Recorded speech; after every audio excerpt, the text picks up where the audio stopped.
Hello, Spanish Fork residents. We are excited to be here today with newly elected Mayor Mike Mendenhall. I'm the Library Director, Scott Aylett, and just again excited to sit down with Mayor Mendenhall and talk a little bit about himself and some of his goals and things he'd like to achieve as mayor. So Mayor, thanks for taking some time to sit down with us today. No problem, Scott. Thanks for having me. They said you have the toughest questions in the city, so we're ready to go. Yeah, we'll try and make this a little tough on you, but okay. I think you're pretty well known here throughout the community, but you know there might be some individuals that are less familiar with you. Do you want to talk a little bit about you and your family? Yeah, sure. Quick intro: Mike Mendenhall, the I guess 47th mayor of Spanish Fork. I grew up here in town, actually on the edge of both edges of the town. Wasn't actually a resident of Spanish Fork until I got married to my wife Amber 18 years ago. So my wife Amber Gesslison grew up and went to Spanish Fork High School, and we met, like I said, about 19 years ago, got married. We have 3 children. Nash, our oldest, is 14, Monroe is 10, and Jagger's 5. And we have a dog that is a very needy English bulldog, Mocha, and a just as equally needy cat, Boomer. So that's our life. Great. Yeah. Sounds like a wonderful family, and I've had the pleasure of meeting your wife, and she's just as great as you are, if not better. So it's definitely better. Yeah, it's definitely better. Yeah. Awesome. Well, I have to ask this question as the library director, right? I wouldn't be doing my job if I didn't, but what's your favorite book? There you go. Yeah, that's a good one. So a few different books that I take too many on at the first of the year. Every year it's like, hey, right. These were recommended to me, so I got to get going, right? But one that I'm still cracking open day to day, week to week, and reading excerpts from it was one that I got given a couple of years ago by the author himself. Met him at a Utah League of Cities and Towns conference. His name's Arthur Brooks, and he wrote a book called Love Your Enemies. Oh. Sounds, pretty, I mean, we put enemy in a label, right? It sounds right. a little out there, but his this book is he's advised many bodies, both the LDS Church, but politicians of all persuasions, Supreme Court people, and everything wow. else. He's been involved in a lot of things, but basically this book, the reason it spoke to me was talking past. It's centered on talking past maybe the partisan politics that really give the word politics a bad name, right? In society. We all get frustrated with federal politicians or policies, right? And have a bad taste in our mouth. But he talks about how our differences are actually what make us stronger. And so speaking from both sides of the aisle that he's been on, both in his personal beliefs and his family's beliefs, that we're stronger together when we recognize those differences, even celebrate them sometime, and work together for a common goal of the best possible scenario, the best possible outcome. So really cool guy, and a really good book. So Arthur Brooks, Love Your Enemies. If you haven't read it yet, listen to it or read it.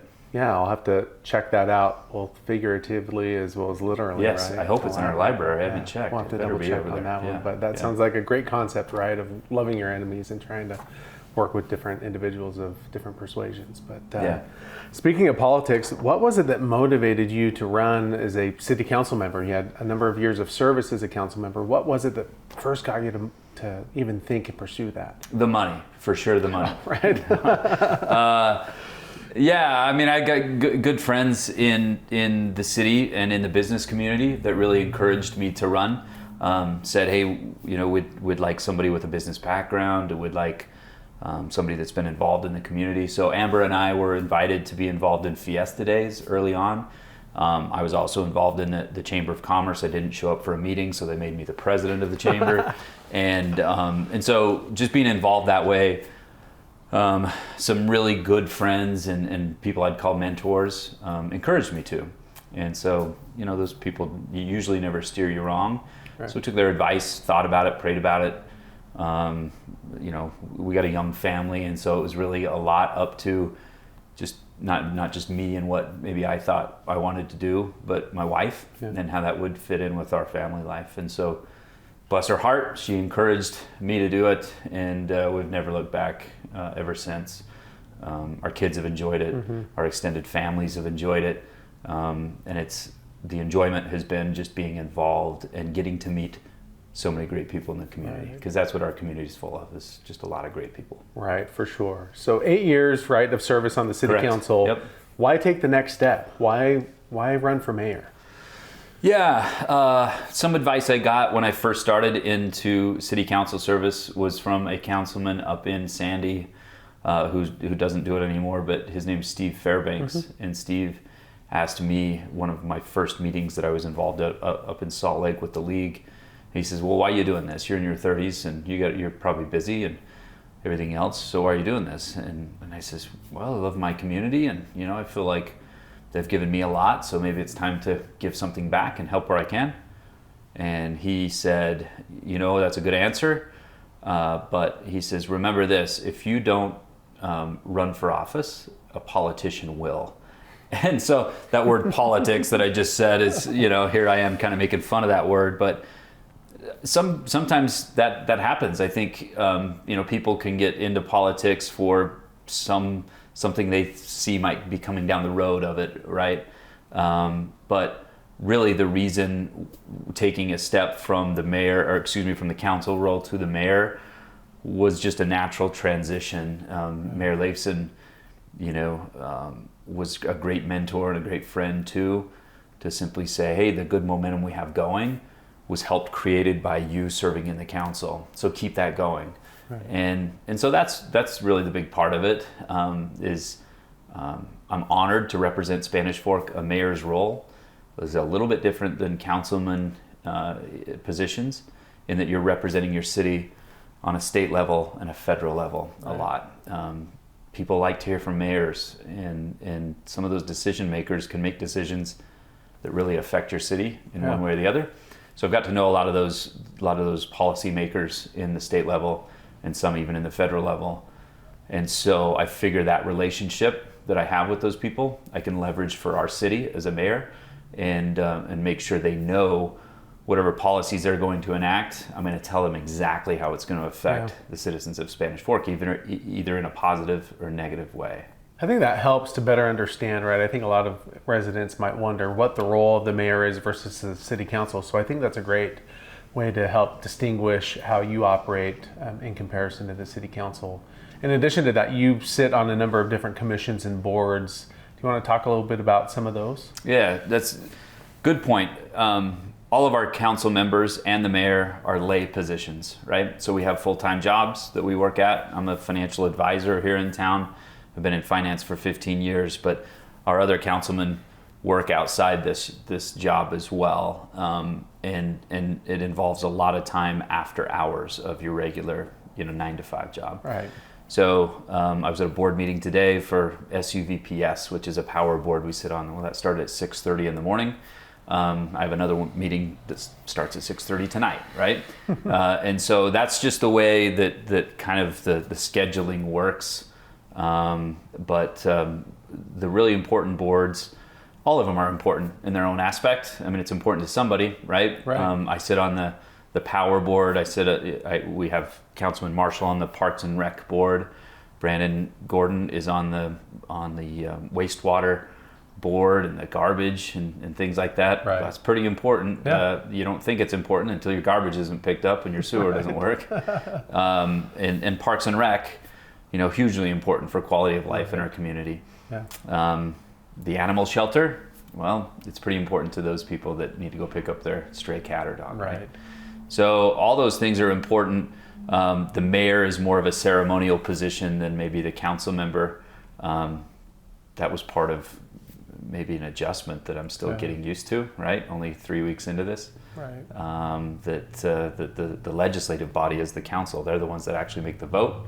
The mayor just conducts the meeting. Right. Unless the tie needs to be broken, right? Yep. Of course, then in that case, the mayor would be. Yep. And it's a 5-member council, so somebody would have to be absent to have a tie. Or abstain. Or abstain, voting, right. Yep, correct. And so it doesn't happen too often. It's only, I think, twice in 8 years that I've ever been here has that happened. And, Right. and that's what Mayor Leifson said as well, is only like one time in his, so it doesn't happen a lot. But yeah, if there's ever a tie, I break the tie.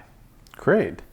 As you campaigned, you talked a lot about some of the goals that you had for Spanish Fork for the next 4 years. Do you maybe want to reiterate some of those? What's your vision for the next 4 years as the mayor of Spanish Fork? Well, it goes back to our motto here in Spanish Fork, the home of pride and progress. You see it labeled on everything that we hand out that is in Spanish Fork, and I want to maintain that. Pride is sometimes connotated as a relatively negative word, but we're not overly prideful here in Spanish Fork. We're just proud of our heritage, Right. of where we've come from, right? But the progress side of it, we're not afraid of where we're going either. So some of my main goals in Spanish Fork is we're going to continue to grow, even though some people wish we could just stop it, right after we get in. Let's stop now because I love it. It's not going to happen. We're going to continue to have new neighborhoods, new homes of all different shapes and sizes and types, and people from all over that'll come enjoy Spanish Fork like we enjoy Spanish Fork. Right.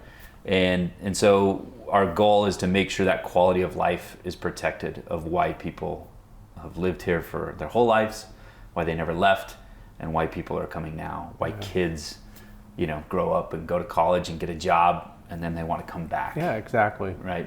So that's going to be a point of it, is managing that growth in a way that comes with a lot of strings, transportation, being one of them, new buildings to house people. As far as your library was built in the 50s, and we have a few more people than in the 50s in Spanish. Just a few more, right? And so a new library right here next door. We're going to be discussing recreation here in the spring of 2022. We're going to discuss, we've got a lot of emails, and so is the council, about our pool being lost. And a community pool is a huge asset to a city. And Spanish Fork is not going to have one this year, and it's tough. That's really tough. So what does a pool look like in our city in the future? And it needs to be in the near future. We need to make some decisions there. Yeah. Safety is always top of mind. We're going to have some changes in our EMS and fire department soon coming, and we have a new police chief that's kind of changing the guard. That is great man, great leader in Matt Johnson, and so that's going to be top of mind, is the safety of our residents. But after that, it's some of these things that are the quality of life, while keeping an eye on our economic development.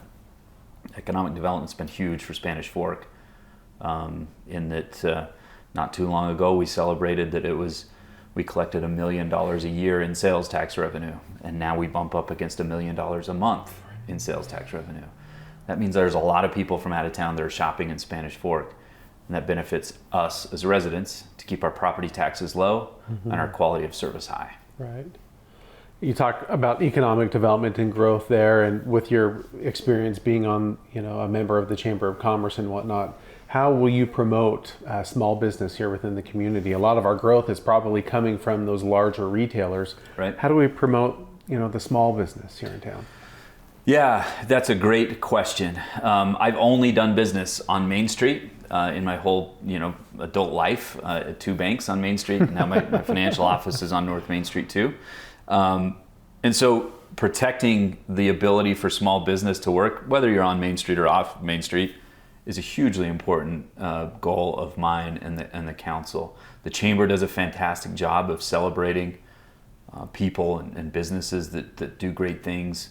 And so we're going to make sure they have as many opportunities and options to get their services or whatever they sell out to the citizenry, as our new retail hub does, right?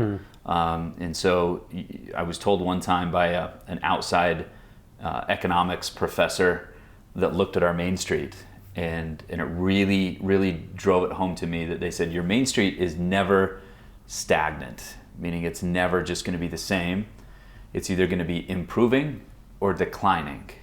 And so you either need to make sure you're doing the things as a local government to give it the opportunity to improve, or else just by nature it's going to decline. And one day you're going to wake up and there will be stores there that you wonder, boy, what happened to this store? What happened to this store, Right. right? Or there's going to be vacancies.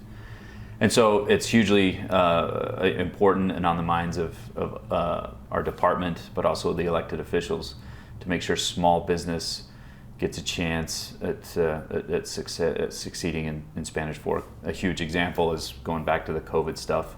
During COVID, we gave all that money out that we got from the federal government to the residents, and it excluded a lot of big business, but it was hugely important for small business. Right. Small business just last week on Main Street getting my hair cut, and they're like, that kept our doors open, that you gave away $25 to everybody because we had $25 haircuts. And it was that coming in when we didn't know how much longer we were going to be able to be open, Right. that kept us paying our employees, kept us paying the light bill and everything else.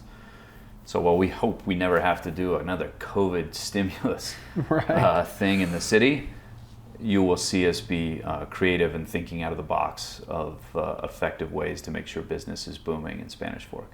That's awesome. Main Street is such an integral part, not only economically, but also historically and as a community, right? Just the history and the role that it plays within Spanish Fork. So I think that's great comments and a great vision for what you see for Main Street. Well, and I love that some of our best features are remaining on Main Street, right? We're gonna have a library that attracts a lot of people and a lot of walk up traffic to and from this area. So those people will need to eat too. They'll need to do whatever. So we're trying to create or maintain and grow, that hub of downtown Spanish Fork. And the library is a huge part of it. Yeah, that's awesome, Mayor. Lastly, in your opinion, what makes Spanish Fork somewhere to be proud of, right? It's part of our slogan, right? Pride and progress. What makes you proud of Spanish Fork? It comes down to the people that you get to meet, that I hope all the residents start to take notice. We're going to do this in a measurable way of public meetings. And we have two a month at least of public meetings, city council meetings. And so my goal with that, and I've made the council aware of this, and they've bought all into this, is make sure that we can use that platform of a public meeting, not the whole public meeting because we have business to do and everything else, but the first of the meeting to highlight some of the great people in Spanish Fork, some of the great things that are happening. I mean, we've got ball teams that are successful and bands that are successful and drill teams and everything else that goes along with the youth, especially being successful in whatever they put their time and energy and talent into.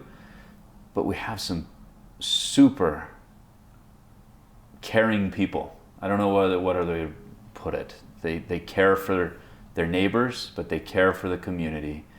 And they do things that maybe they don't do it for notoriety, but when we find out about it, we want to let the world know they're from Spanish Fork. Right.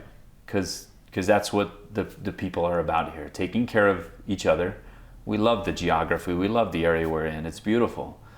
But when you get to really meet the people and get to know what drives them, and when they come together for a positive impact for the community, that's what we want to celebrate. And so that's what I want people to know, that you're coming here to Spanish Fork, and we will have a great trail system, and we will have great places to eat, and we'll have great places to recreate and have a good time with your family and friends. But what you will feel here, what people say, there's something about this place, is it's the people. So we're going to highlight the people. Awesome. I think that'll be a great addition, one, for people to get to know other individuals in the community, but to also see those that are having such a positive impact and making Spanish Fork truly a place to be proud of. So thank you for highlighting those individuals in your meetings. But you're going to see this later. You'll see this whole mayor's office filled with pictures. We've tasked a couple of our photo people, like Pete Hansen. He takes good pictures, and some others, to say, hey, make sure we're taking pictures of these people when we celebrate them and call them out for their great deeds. And we're going to put them on the wall in City Hall. And so they're going to be in the mayor's office. So I hope next year when we do an interview like this, and it's an update for people, that you see a bunch of people's youth, especially their pictures on the wall for the good people they are and the good things they've done in our community. So. Great. Well, thank you, Mayor, so much for your service, not only now as mayor, but as a city council member and just a great member of our community. We thank you for your service and look forward to the next 4 years of your service as mayor, and look forward to sitting down with you again. And thanks to all of our residents for tuning in and watching this video. If you have questions for the mayor and council, you can always reach out to them and express any thoughts and concerns that you might have. But again, thank you for your time, and we look forward to having mayor for the next 4 years. Thank you.